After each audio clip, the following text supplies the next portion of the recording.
Cumby, welcome back. We are here inside the Fountain of Praise, and I want to introduce you to this next three-part series that I have called This Isn't the End, It's Only the Beginning, where I'll be cataloging the three greatest commencement speeches in the Bible.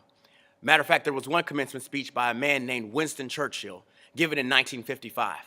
He was old and he was feeble, and as he slowly took the stage and got to the rostrum, he looked out over the crowd, and he said these simple words. He said, "Never give up." I find that so interesting because commencement speeches are given at the end of a graduation, and they signify the completion or the end of a certain amount of school, whether it be elementary, junior high, high school, or even college. But the commencement speech isn't to say this isn't the end. It's saying this is just the beginning. So stay tuned as we catalog the three greatest commencement speeches in the Bible. God bless. In Exodus chapter 3, verse 10, God tells Moses, "Come now, therefore, and I will send you to Pharaoh, that you may bring my people, the children of Israel, out of Egypt." Moses was away in the fields, and he was taking care of the sheep, and he was taking care of his family, and he felt like he had made it in life. But God said, "Your story is not done yet." Moses was taking care of the sheep, and as he was taking care of the sheep, he came upon this burning bush.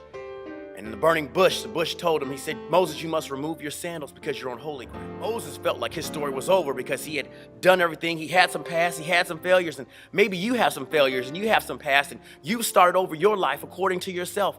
But God is saying your story isn't done yet. Some of us have decided that we've been in battle long enough and we've decided to go away, but now God is calling you back to work. The interesting thing to me about Moses removing his sandals is the fact that Moses was a shepherd, and when you're a shepherd, you're working in the fields all day, and you tend to step and move and step and move, and sometimes you step in stuff that is a little stinky.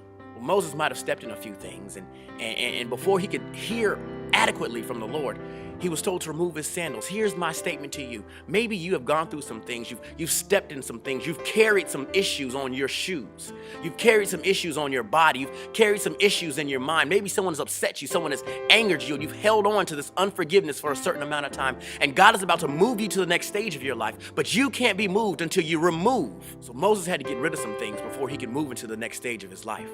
Moses removed his sandals, and he heard from the Lord. And although he still had issues and he had his complaints, God still used him. You can be used too. Remove some things, whether it be unforgiveness, whether it be hurt, shame, disapproval. Remove those things. Hear from God and step into that next leadership role. This isn't the end. It's only the beginning. Thanks for listening. God bless.